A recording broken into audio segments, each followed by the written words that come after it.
My name is Sam Weaver, and I want to thank you for being here. It's a beautiful Sunday afternoon, and you guys are thinking about politics and political activism, so I deeply respect that, and thank you for your time. I have been in the county for 28 years or so, and I first lived up on Sugarloaf Mountain trying to afford a house, and that's the way I was able to do it. And so I got deeply involved with that community. I was on the fire department as a volunteer for 15 years. I was chief of the fire department up there for a couple of years. And then I moved to Boulder proper in 2008, and so I've been here for 9 years. When I moved to Boulder itself, I didn't have the firefighting activity anymore, but I still wanted to be civically engaged. So the route that I took to that civic engagement was getting involved with the municipalization effort. I have a clean energy and energy efficiency company that I run here in Boulder, and I began to appreciate the reason why monopoly utilities hate distributed generation behind the meter is because it erodes their business model. And so they take every policy step they can to keep new technologies and battery storage and customer-cited renewable energy from occurring. And that didn't seem to me like a very good thing in this era where we face an existential threat of climate change. If we think the floods and the fires and the increased storms that we see now are bad, you haven't seen nothing yet, because we've locked in a whole bunch of problems with our current energy system. And we need to take this on, and we need to do something about it. Now, so I got involved with understanding, could we do that? I'm an engineer by training, and spitballing whether the costs were going to be acceptable or not was not good enough for me. So we got a group of about a dozen people together, used a tool out of the National Renewable Energy Laboratories, and we modeled Boulder's electricity system on an hour-by-hour basis and said, how much more wind, how much more solar can we bring in, what kind of batteries do we need, what kind of backup do we need from generation when the wind and the sun aren't shining. And what we showed at that time, 2011, when renewable prices were higher than they are now, is we could do about a 2/3 carbon emissions reduction without increasing the rates that people had to pay. And so the news has only gotten better since then. Renewables are cheaper. The PUC has given us a path. We've been told how, if we separate our grid from Xcel's, we can now connect it to the transmission system. We've been told the process that we need to go through by the Public Utilities Commissions. You won't hear any good news coming out of the Daily Camera. The editors of the Daily Camera hate this project. They hate it with a passion. So they'll publish things by supporters, but they'll do it in a way like today where they clump them all together. And so I don't think you should trust the news that you've gotten from the Daily Camera, which will tell you that it's been all losses. We had our biggest win recently, and it's a path forward. If you want to read somebody speak intelligently about municipalization, you'll go read the Boulder Weekly's editorial about why giving up now would be absolutely crazy. Because we've moved Xcel.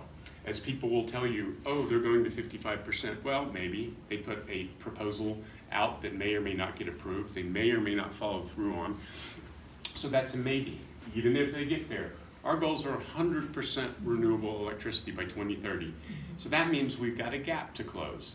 I negotiated with Xcel personally as part of the city negotiating team for 16 months. You know what? I said, I can support a partnership with you if you show us how we get to that last 45%. How do we get to 100%? How do we close our gap?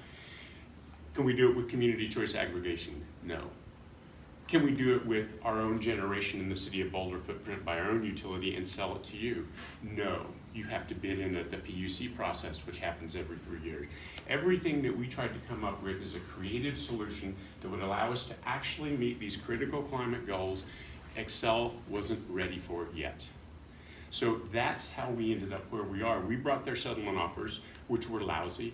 We brought them forward. One of them is, we'll do an energy partnership like the one that we have with Minneapolis, which is going nowhere. It's all a bunch of talk. There's no new programs, there's no activity. For 2 years, we've watched to see how their partnership with Minneapolis would work to see if it's a possibility for us. Absolutely not. It doesn't even pass the sniff test. And then their other offer was one in which they double-dipped on going concern and said, we want 1.8 times the value of our assets, and we want you to pay us 10 years worth of missing revenues. And in a real condemnation court, you would never get both of those settlements. You'd get one or the other. So that gives me a very good sense that we have a path forward. Now, everybody says $16 million, that's a lot of money. Well, in a way it is, but we need context to understand it. It's a city, we have a $400 million annual budget. Excel charges $150 million annually in electricity rates, 35 million or so of which go out of Boulder to Minneapolis as profits. Municipal electric utilities are quite common. There are 29 of them in Colorado. They have rates that are lower than investor-owned utilities, typically by about 15%, and reliability that is much, much better. Fort Collins has 5 times better reliability in their electric system, and that's a municipal electric utility, than we do here in Boulder with our investor-owned utility. Longmont is twice as reliable as Boulder's, and they have their municipal broadband. Now, Eric is technically right when he says, no, we don't need an electric utility to have a municipal broadband utility, but we haven't been able to figure out either how to fund it or how to protect ourselves against what would happen if we form a public-private partnership and the private partner just wants to sell that to Comcast once they've built it out. And so all the requirements we've tried to make on a broadband utility, negotiating with these public-private partners like universal access, like multiple providers should be allowed on the network, and we get first right of refusal if you go to sell this after we're all done. They don't like any of those. And so I haven't seen us make any significant progress on how we're going to get to a public gigabit network like Chattanooga has, which has a municipal electric utility, and like Longmont has, which has municipal electric utility, because they leverage the cash flows of the electric utility to bond against for the broadband utility. It allows them to start up that broadband utility. They can use the poles, they can use the wires, they can use the conduit. So I've stayed focused on this because this is an area at which I have great expertise in which you get to make a decision. So I want you to be as educated as you can be on this subject. Again, the amount that you would pay extra if you pass this tax as an electric consumer is $2.76 a month the first year of the tax.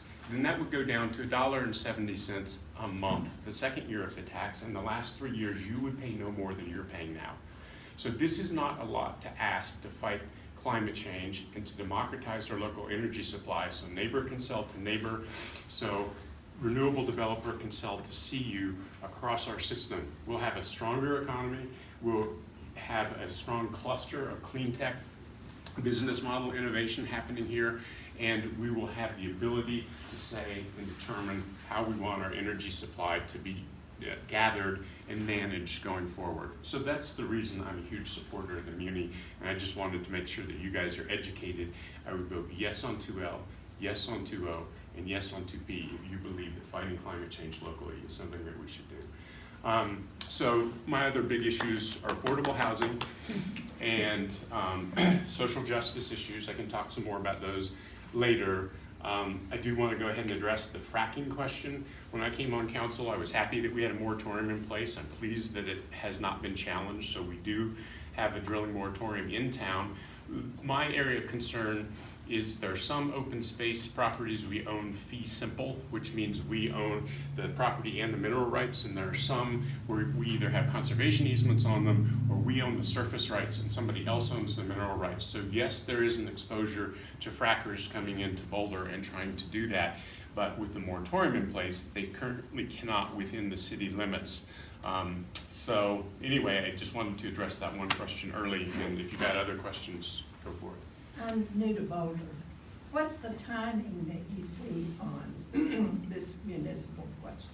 So we would probably vote in 3 to 4 years, once we've done the detailed engineering and gone through condemnation court, on whether we wanted to bond and proceed. So if we voted to bond and proceed, we would go forward with the separation, which would probably take a couple of years. So I'm guessing 2022 to 2024, we would have the turn on of the utility. And that would mean we would have 6 years to be able to get the generation right to meet our 100% electricity goal. Why does the Daily Camera not like that? I Dave, hate it. so Dave Krieger is an ex-sports writer, and he's the current editor of the editorial page. And for whatever reason, he comes with this mindset that government can't do anything right. And I ask him about our water system, I ask him about our sewer system, I ask him about our floodwater system, and I get no satisfactory response. One of them. Yeah. Thank you. So that's my time. Thank you all.